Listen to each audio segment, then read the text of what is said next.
नमस्ते साथियों, स्वागत है सभी का आज की क्लास में। आज हम पढ़ने जा रहे हैं 12th इकोनॉमिक्स अर्थशास्त्र। आज हम देखते हैं सबसे पहले 11th और 12th की इकोनॉमिक्स में मूलभूत अंतर क्या है। और आज हम स्टार्ट करने जा रहे हैं पहले चैप्टर से। हम देखते हैं जब हमने 11th में इकोनॉमिक्स पढ़ी थी तो हमारी जो एक किताब आ रही थी वो भारतीय अर्थव्यवस्था आ रही थी। वो बहुत ईजी बुक थी जिसमें हमने देखा था कि औपनिवेशिक काल में और औपनिवेशिक काल के बाद भारतीय अर्थव्यवस्था की स्थिति, कृषिगत विकास, मानव संसाधन, ऐसे बहुत सारे बहुत इजी चैप्टर देखे थे। और साथ ही हमने जो दूसरी बुक आ रही थी सांख्यिकी, और सांख्यिकी में देखा कि केवल वो ही सिलेबस था जो हमने 9th और 10th में जो केंद्रीय प्रवृत्ति के माप पढ़े थे, यानी कि समांतर माध्य, मध्यिका और बहुलक, इनके इर्द गिर्द ही वो वाली किताब थी। यानी कि जो 11th की इकोनॉमिक्स थी वाकई में बहुत ईजी थी। जहां तक मैं सोचता हूँ 11th की इकोनॉमिक्स से 10th की सामाजिक से कई गुना सरल थी। लेकिन अब जब हम 12th की बात करते हैं तो जो मोड है वो बिल्कुल चेंज हो जाता है। क्यों? क्योंकि 12th की जो इकोनॉमिक्स है बहुत ही सैद्धांतिक और बहुत ही टेक्निकल है।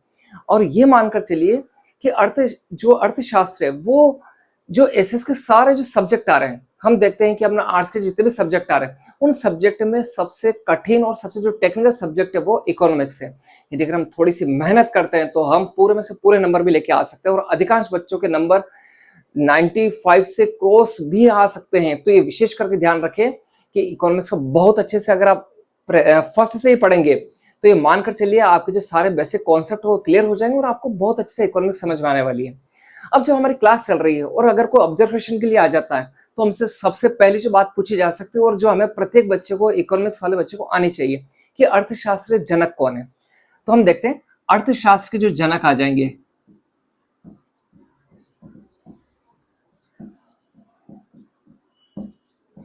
वो आ जाएंगे एडम स्मिथ। अब यहां अगर मान लो पूछ लिया जाता है आपसे तो आप सबसे पहले क्या बोलेंगे? अर्थशास्त्र के जनक कौन आ जाएंगे? कौटिल्य आ जाएंगे। जबकि कौटिल्य कौन थे? जो अर्थशास्त्र पुस्तक आ रही थी, अर्थशास्त्र पुस्तक के जो रचनाकार थे वो थे कौटिल्य, है ना। तो ये ध्यान रखने की बात है कि अर्थशास्त्र के जो जनक आएंगे वो तो आएंगे एडम स्मिथ, जबकि अर्थशास्त्र पुस्तक के जो रचयिता आएंगे वो कौन आएंगे? कौटिल्य। ये महत्वपूर्ण बात है और ये हमें आनी ही चाहिए। एक क्वेश्चन अगर कोई आता है तो हमसे सबसे पहले पूछा जा सकता है, या हमारे किसी भी रिलेटिव द्वारा व्यवहार में अगर कोई व्यक्ति, उनसे पूछा जा सकता है अर्थशास्त्र है क्या।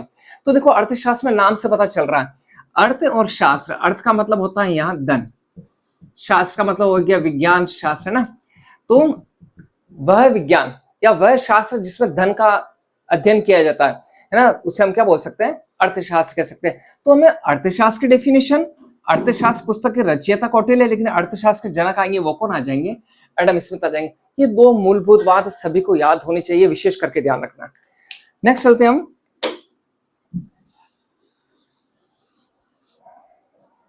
अब पढ़ रहे हैं हम सबसे पहले हमारे पास जो बुक आएगी वो दो बुक आएगी। एक तो आएगी व्यष्टि अर्थशास्त्र और एक आएगी समष्टि अर्थशास्त्र, माइक्रो इकोनॉमिक्स, और एक आ जाएगा आपका समष्टि अर्थशास्त्र, और वो आ जाएगा आपका मैक्रो इकोनॉमिक्स। तो माइक्रो और मैक्रो दो बुक है।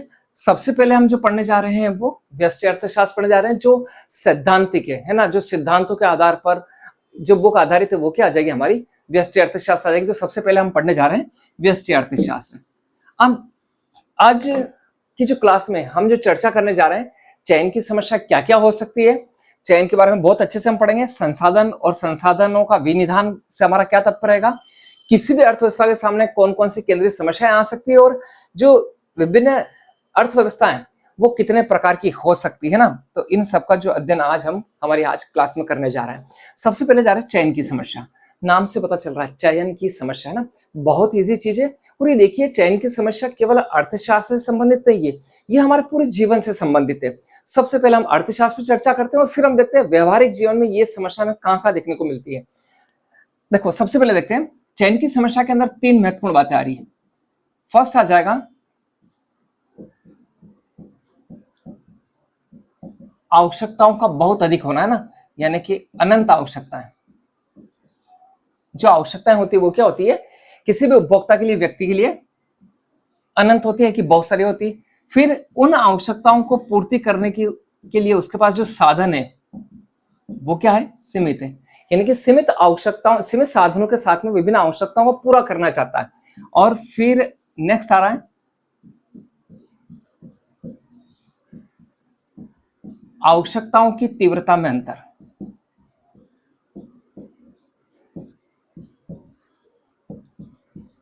ये मोटे रूप से तीन बातें आ रही है, तीन बिंदु आ रहे हैं। इन तीन बिंदु के आधार पर हम देख सकते हैं चयन की समस्या क्या क्या हो सकती है। देखो समझिए, आवश्यकताएं बहुत सारी होती है, यानी कि आवश्यकताएं अनंत है और हम प्रत्येक आवश्यकता को पूरा नहीं कर सकते। क्यों? क्योंकि हमारे पास जो साधन है वो सीमित मात्रा में। तो हम इन आवश्यकताओं को कैसे पूरा करें? आवश्यकताएं बहुत सारी होगी, आपके पास में पैसा है और उस पैसे से आपको बहुत सारी चीजें खरीदनी है, तो हम क्या करेंगे? जो सबसे तीव्र आवश्यकता जो हमें पूरी करनी होगी, हम सबसे पहले क्या करेंगे? उसे पूरी करेंगे। तो आवश्यकताओं की तीव्रता में अंतर होता है और इसी के आधार पर उनको हम क्या करते हैं? उनका श्रेणीकरण करते हैं, यानी कि उनको हम रैंक दे देंगे, उनको जमा देंगे कि हमें सबसे पहले कौन सी आवश्यकताओं को पूरा करना है। तो जो सबसे तीव्रतर आवश्यकता होगी उसे हम सबसे पहले पूरी करेंगे, उसके बाद में दूसरे क्रम पर, तीसरे क्रम पर, ऐसे। और जो बहुत सारी आवश्यकताएं होगी उनको हम क्या करेंगे कि आगामी दिनों के लिए उनको हम स्किप करते हैं, छोड़ते हैं, कि भविष्य की योजना के आधार पर उनको हम छोड़ेंगे। तो हम क्या करेंगे? आवश्यकताओं की तीव्रता के आधार पर हम उनको उनका श्रेणीकरण करते हैं और फिर हम क्या करते हैं? उनकी आवश्यकताओं को पूरा करते हैं। और ये जो बात आ रही है, ये बात केवल ऐसा नहीं है कि केवल अर्थशास्त्र में, जीवन में प्रत्येक जगह ये वाली बात लागू होती है। जैसे कि हम देखते हैं, हम सुबह से उठ रहे हैं, आपके पास में 24 घंटे हैं, यानी कि आपके पास में जो साधन है वो लिमिट है, लेकिन आपको बहुत सारे काम निपटाने हैं। तो आप क्या करेंगे? का सबसे पहले आपकी आवश्यकताओं में सबसे जो तीव्रतर आवश्यकता है ना, हम उसे पूरा करेंगे। जैसे हम एग्जांपल लेते हैं, अगर हमें होमवर्क दिया जाता है, तो होमवर्क दिया जाएगा तो हम क्या करेंगे? का ऐसे टीचर जो होमवर्क नहीं करने पर या याद नहीं करने पर जो पनिशमेंट देते हैं, तो हम क्या करेंगे? उनको प्रेफरेंस में रखेंगे सबसे पहले। और जो ऐसा है कि ऐसा कोई टीचर जो लिबरल है, हाँ यार ठीक है, काम चलाया जा सकता है, सर को मना किया जा सकता है, बहाना बनाया जा सकता है, तो हम क्या करेंगे? उस विषय का होमवर्क सबसे बाद में करेंगे। तो हम जो दिया गया होमवर्क है उसे भी हम क्या कर सकते हैं? स्कूल में आने के बाद उनको हम जमा देंगे, यार हमें कौन सा होमवर्क सबसे पहले करना है या कौन सा बाद में करना है। तो हमने क्या कर दिया? जो आवश्यकताएं थी, जो बहुत सारे काम थे, उनको हमने क्या कर दिया? श्रेणीबद्ध कर दिया। आप देखिए, आपके पास मोबाइल है और बैटरी कम है, तो आपके मोबाइल है और बैटरी अगर मान लो 5 या 10% रह गई और आपके बाहर है, तो सबसे पहले हमें क्या रहेगा कि हम अगर बहुत सारे कॉल करने या कोई वीडियो देखने, है ना, व्हाट्सएप मैसेज करने, तो हम क्या करेंगे? का सबसे पहले जो हमें लगेगा आवश्यक, यार हम कहीं बाहर है, तो हम एक बार घर वालों को सूचित कर देते, तो हम पहले हमारा जो कॉल होगा वो क्या करेंगे? सबसे पहले घर वालों को लगाएंगे। तो हमने प्रेफरेंस में रख लिया। फिर आपको अगर मान लो स्कोर देखना है क्रिकेट का, तो हम वो देखेंगे। तो हमने क्या कर दिया? तो उसको भी रैंक बना दी, जमा दी। क्यों? क्योंकि आपके पास में बैटरी क्या थी? कम थी। आप अगर यात्रा कर रहे हैं और हम देखते हैं कि किसी स्टॉप पे हम खड़े हैं और बस आ रही है, अब बस में अगर जगह कम है और बाहर बहुत सारे खड़े हैं, तो सामने वाला क्या करेगा? जो बस कंडक्टर होगा वो सबसे पहले ऐसे यात्रियों को अंदर लेगा जिसके पास में सामान बहुत कम मात्रा में। और ऐसा भी हो सकता है कि कोई अगर बकरियों के साथ में, गाय के बच्चे के साथ में, है ना, उनको भी अगर के बाहर ले जाना है, तो ऐसी स्थिति में क्या करेगा? कंडक्टर मना करेगा। तो उसने क्या किया? अपनी आवश्यकताओं के अनुसार सबसे पहले क्या कर दिया? चयन किया कि किन यात्रियों को बैठाना है। इवन यहां तक कि हम अपना मोबाइल भी लेके आ रहे हैं, गाड़ी लेके आ रहे हैं, है ना, कार लेके आ रहे हैं, तो ऐसी कंडीशन में क्या करते हैं? का वहां पर भी सारे फीचर्स देखते हैं, यानी कि आवश्यकताओं का अधिक होने के साथ साथ में उनकी जो विशेषताएं, तो विशेषताओं के आधार पर हम उनका क्या करते हैं? श्रेणीकरण करते हैं। तो हम क्या करेंगे? का हम देखेंगे कि यार कौन सी विशेषताएं किसमें ज्यादा है। तो चयन की समस्या केवल वहां तक है जब तक कि हम किसी वस्तु को ले नहीं लेते। एक बार अगर मोबाइल ले लेते हैं तो फिर हम उसके साथ में अनुकूलन बैठा लेते हैं। आपने बाइक ले ली, आपने कार ले ली, तो फिर उसके साथ में हम क्या कर लेते हैं? अपना अनुकूल स्थापित कर देते हैं, अनुकूलन। तो क्या हो गया कि चयन की समस्या किसी भी चीज को नहीं लेने तक होती है ना। तो हम सारी विशेषता देखते हैं, मोबाइल के सारे फीचर्स देखेंगे कि हम कौन से मोबाइल की ओर हम जाएंगे, लेकिन फाइनली एक बार ले लेते हैं तो उसके बाद हमारी चयन की समस्या खत्म हो जाती है। तो चयन की समस्या केवल इकोनॉमिक्स के लिए नहीं, वो हमारे जीवन में प्रत्येक क्षण, यानी कि हम रोज हमें इस वाली चीज को देखना पड़ता है। इवन आप ड्रेस ले रहे हैं, कुछ भी चीजें ले रहे हैं ना, तो हर जगह आपको चयन की समस्या देखने को मिलेगी। तो मुझे उम्मीद है आपको बहुत अच्छे से समझ में आया होगा चयन की समस्या। फिर नेक्स्ट देखते हैं साधनों का अर्थ। ठीक है, 3 बिंदुओं पर चर्चा की थी हमने। अब आ रहा है साधन या संसाधन। देखो समझना, संसाधन किसे बोल रहे हैं? कोई भी वस्तु या सेवा जो दूसरी वस्तुओं और सेवाओं के निर्माण में अपना योगदान देती है, वो संसाधन कहलाती है। क्या ऐसी वस्तु या सेवाएं जो दूसरी वस्तुओं और सेवाओं को बनाने में अपना योगदान देती है, वो क्या कहला रही है? संसाधन कहला रहे हैं, साधन कहला रहे हैं। हम मोटे रूप से अगर देखें तो हमें क्या आएगा? जैसे कि पूंजी आ जाएगा, आपका भूमि आ जाएगा और श्रम आ जाएगा। ये मोटे रूप से आपके पास में 3 साधन। और इन साधनों के प्रतिफल क्या है, ये भी हमें बहुत अच्छे से याद होने चाहिए, है ना। तो देखो पूंजी, पूंजी के बदले में हम क्या करते हैं, कब पूंजी एक ऐसा साधन है जिसका अगर हम त्याग करें तो उसके बदले आपको कुछ ना कुछ रिटर्न मिलना चाहिए, तो वो क्या आ जाएगा, हमारा ब्याज आ जाएगा। भूमि के बदले में आपको क्या मिलेगा, यदि हमारे भूमि का हम त्याग करते हैं तो उसके बारे में हमें लगान या किराया प्राप्त होता है। और यदि अगर हम मानवीय श्रम अगर बेच रहे हैं, वो शारीरिक भी हो सकता है और मानसिक भी हो सकता है, तो उसके बदले हमें क्या होता है, वेतन या मजदूरी, है ना, इनका भुगतान किया जाता है। तो ये संसाधन, यहाँ पूंजी में समस्त प्रकार का जो प्राकृतिक संसाधन भी आ सकते हैं, कच्चा माल आ सकता है, प्राकृतिक संसाधनों को हम इस श्रेणी में ले सकते हैं। ये सारे के सारे संसाधन है और इन्हीं संसाधनों से हम क्या कर सकते हैं, दूसरी वस्तुओं और सेवाओं का निर्माण कर सकते हैं। ये जो आ रहा है वो क्या आ रहा है, मानवीय संसाधन आ रहा है ना। तो ये तो आ जाएंगे भौतिक और ये आ जाएगा एक मानवीय संसाधन आ जाएगा। तो संसाधन का जो अर्थ हो जाएगा वो आ जाएगा का ऐसी वस्तु या सेवाएं जो दूसरी वस्तु और सेवाओं के निर्माण में अपना योगदान देती है, उन्हें हम क्या कहते हैं, संसाधन कहते हैं। फिर नेक्स्ट आ रहा है संसाधनों का विनिधान, ठीक है ना। बहुत अच्छा क्वेश्चन यहाँ से आ सकता है, संसाधनों के विनिधान से आपका क्या आशय है। कोई भी संसाधन है, उनकी कितनी मात्रा का प्रयोग हम वस्तुओं और सेवाओं को बनाने में काम में ले रहे हैं, वो क्या कहलाएगा, संसाधनों का विनिधान। देखते हैं हम, इन्हीं दिनों में आपने एक बात जो सुनी होगी, वो सुना होगा सतत विकास, है ना, या हम जिसे पोषणीय विकास भी कह सकते हैं, है ना, सतत विकास, सस्टेनेबल डेवलपमेंट। ये चीज आपने वर्तमान में बहुत ज्यादा सुनी होगी। सतत विकास या पोषणीय विकास को हमने 10th में पढ़ा, 11th में पढ़ा और फिर 12th में भी आएगा, है ना, मैक्रो इकोनॉमिक्स में भी आएगा और ये आना चाहिए सभी को। तो सतत विकास का आशय क्या हो जाएगा, का ऐसा विकास या संसाधनों का प्रयोग इस प्रकार से करना है कि वर्तमान की आवश्यकता पूरी होने के साथ साथ में भविष्य की यानी कि आने वाली जो पीढ़ी है उनकी आवश्यकताओं को भी पूरा किया जा सकता है। यानी कि हमें संसाधनों का प्रयोग बहुत अच्छे से, यानी उसका विदोहन है, हमें बहुत अच्छे से करना है। इसलिए विनिधान है बहुत इंपॉर्टेंट हो जाता है। तो संसाधनों का विनिधान का आशय हो जाएगा कि संसाधनों की वह मात्रा जो वस्तुओं और सेवाओं के उत्पादन में खर्च की जा रही है, प्रयोग में ले जा रही है, वो संसाधनों का विनिधान कहलाता है। फिर नेक्स्ट आते हैं, बहुत इंपॉर्टेंट आ रहा है, अर्थव्यवस्था की केंद्रीय समस्याएं कौन कौन सी, चाहे अर्थव्यवस्थाएं कैसे भी हो, लेकिन उनके सामने कौन कौन सी केंद्रीय समस्याएं आ सकती है। तो देखो, केंद्रीय मूलभूत जो समस्याएं थी, किन वस्तुओं का उत्पादन किया जाए और कितनी मात्रा में किया जाए। यानी कि अपने देश के अगर आपको संसाधनों को लगाना है, तब ऐसी स्थिति में आपको किन वस्तुओं का उत्पादन करना है, वह कितनी मात्रा में करना है। आपको उपभोग वस्तुएं ज्यादा बनानी है, आपको पूंजीगत वस्तुएं ज्यादा बनानी है, या वस्तुओं और सेवाओं में किन वस्तुओं और सेवाओं को आपको ज्यादा मात्रा में बनाना है। तो किन किन वस्तुओं को बनाना है और कितनी मात्रा में बनाना है, ये किसी भी अर्थव्यवस्था के सामने एक पहली मूलभूत समस्या है। फिर नेक्स्ट आ रहा है, इन वस्तुओं का उत्पादन कैसे किया जाए। अब हमने ये तो तय कर लिया किसी भी अर्थव्यवस्था के द्वारा, किसी देश के द्वारा हमें किन वस्तुओं को बनाना है, लेकिन क्या इनको किस प्रकार से बनाया जा सकता है। तो हम देखते हैं, हमारे पास में मोटे रूप से दो तकनीक होती है। हम देखते हैं, एक तो आता है श्रम गहन तकनीक और एक आ रहा है पूंजी गहन तकनीक। देखो, श्रम गहन यानी कि हम किसी भी वस्तु का उत्पादन या तो इस प्रकार से कर सकते हैं कि वहां पर श्रम की अधिक मात्रा और पूंजी की मात्रा कम हो, यानी कि श्रम गहन तकनीक का प्रयोग कर सकते हैं। जैसे कि अगर भारतीय अर्थव्यवस्था है, तब ऐसी स्थिति में क्या होगा कि यहाँ मैन पावर बहुत ज्यादा मात्रा में और टेक्नोलॉजी में अन्य देशों की तुलना में हम अभी भी बहुत पीछे हैं। तो हम क्या कर सकते हैं, हम श्रम गहन तकनीक का प्रयोग कर सकते हैं, तो अधिक लोगों को क्या मिल सकता है, रोजगार भी मिल सकता है। तो श्रम गहन तकनीक हमारे जैसे देश के लिए, इतने बड़े पॉपुलेशन वाले देश के लिए क्या हो जाएगी, उपयुक्त मानी जाएगी। और पूंजी गहन तकनीक, ये जो यूरोपीय देश देख रहे हैं जहां मेन पावर बहुत कम मात्रा में, या अमेरिका या जो यूरोपीय कंट्री है, तो उनमें क्या हो जाएगा, पूंजी गहन तकनीक सबसे ज्यादा सफल रहेगी। क्यों, क्योंकि वहां मेन पावर कम मिलता है और टेक्नोलॉजी वहां की बहुत ऊंची है। तब ऐसी स्थिति में वहां पूंजी गहन तकनीक का प्रयोग किया जाएगा। तो किन वस्तुओं का उत्पादन करना, कितनी मात्रा में, लेकिन साथ साथ में कौन सी तकनीक से करना, किस प्रकार से करना है, तो आ जाएगा श्रम गहन तकनीक और पूंजी गहन तकनीक। फिर नेक्स्ट देखते हैं, इन वस्तुओं का उत्पादन किसके लिए किया जाए। हम जिन वस्तुओं का उत्पादन या सेवाओं का उत्पादन कर रहे हैं, क्या वहां के प्रत्येक व्यक्तियों को उन सुविधाओं का लाभ मिल रहा है।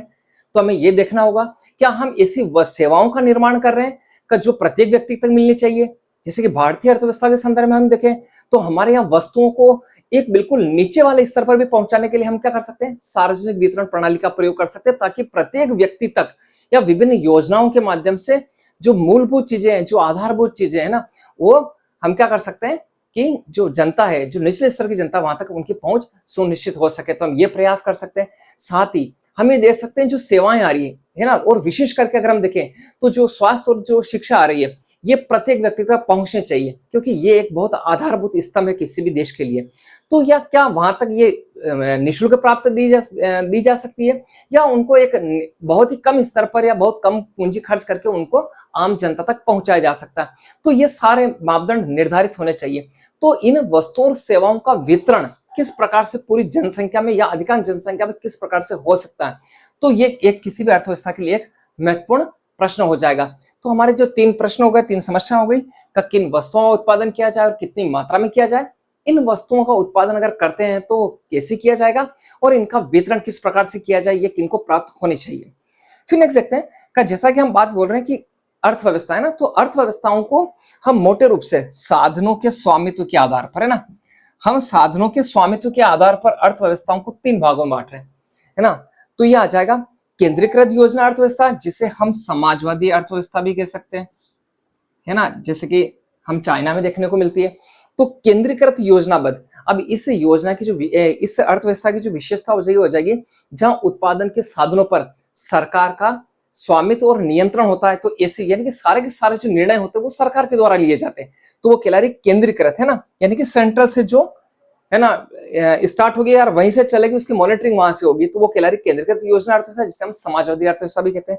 फिर एक सारा बाजार अर्थव्यवस्था, जिसे हम पूंजीवादी अर्थव्यवस्था भी कहते हैं,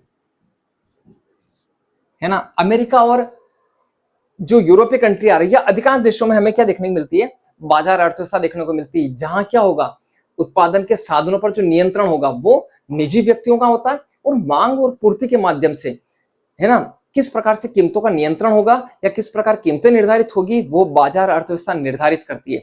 तो वहां जो उपभोक्ता होता है वो क्या होता है, राजा होता है। तो ये कहला रही है पूंजीवादी अर्थव्यवस्था। वो फिर नेक्स्ट आ रहा है मिश्रित अर्थव्यवस्था। भारत और भारत के जो पड़ोसी देश वो मिश्रित अर्थव्यवस्था को स्वीकार करते हैं। क्यों? क्योंकि यहाँ पर उत्पादन के साधनों पर, कुछ साधनों पर सरकार का अधिकार होता है और कुछ साधनों पर जो निजी व्यक्ति होता है उनका अधिकार होता है। आज हम देखते हैं ट्रांसपोर्ट है, तो रोडवेज की गाड़ी भी चल रही है आपके लिए, और साथ साथ में प्राइवेट सेक्टर में भी गाड़ी चल रही है ना। यही वाली बात शिक्षा के लिए हो सकती है, चिकित्सा के लिए हो सकती है। हमें ये सारी सुविधाएं गवर्नमेंट सेक्टर में मिल रही है और प्राइवेट सेक्टर में मिल रही है, यानी कि उत्पादन के साधनों पर निजी व्यक्तियों का भी स्वामित्व और सरकार का भी स्वामित्व है। तो ये 3 अर्थव्यवस्था है, लेकिन किसके आधार पर, साधनों के स्वामित्व के आधार पर। ये अगर विकास के आधार पर होती तो हम क्या कह सकते थे, विकसित अर्थव्यवस्था, विकासशील और अविकसित अर्थव्यवस्था। तो वो विकास के आधार पर थी। हमें जो इस चैप्टर में हमें देखना, वो देखना है साधनों के स्वामित्व के आधार पर। तो मुझे उम्मीद है छात्रों आपको बहुत अच्छे से ये चैप्टर समझ में आया होगा। पुनः एक बार देखते हैं, चयन की समस्या जीवन के प्रत्येक दौर में आपको देखने को मिलती है। क्या आ जाएगा, 3 मूलभूत इसके तत्व आ जाएंगे। आवश्यकता अनंत होना, साधनों का सीमित होना, और साधनों को हम क्या करेंगे, आवश्यकताओं को उनकी तीव्रता के आधार पर उनका श्रेणीबद्ध करके और फिर हमको उनका पूरा करने का प्रयास करते हैं, वो हमारा होता है चयन। फिर नेक्स्ट आता है संसाधन का अर्थ, यानी कि वे वस्तुएं व सेवाएं जो अन्य वस्तुओं और सेवाओं के उत्पादन में अपना योगदान देती है, वो संसाधन कहलाते हैं। संसाधनों का विनिधान, यानी कि संसाधनों की या संसाधनों की वह मात्राएं जो वस्तुओं और सेवाओं के उत्पादन में काम में ली जाती है, वो संसाधनों का विनिधान कहला रहा है। फिर हमने केंद्रीय समस्याएं देखी तीनों, और फिर हमने देखा था कि किस प्रकार से साधनों के स्वामित्व के आधार पर तीनों अर्थव्यवस्थाएं, और ये किस प्रकार से इन सारी उपयुक्त जो समस्याएं दे रखी इनका समाधान कैसे करती है।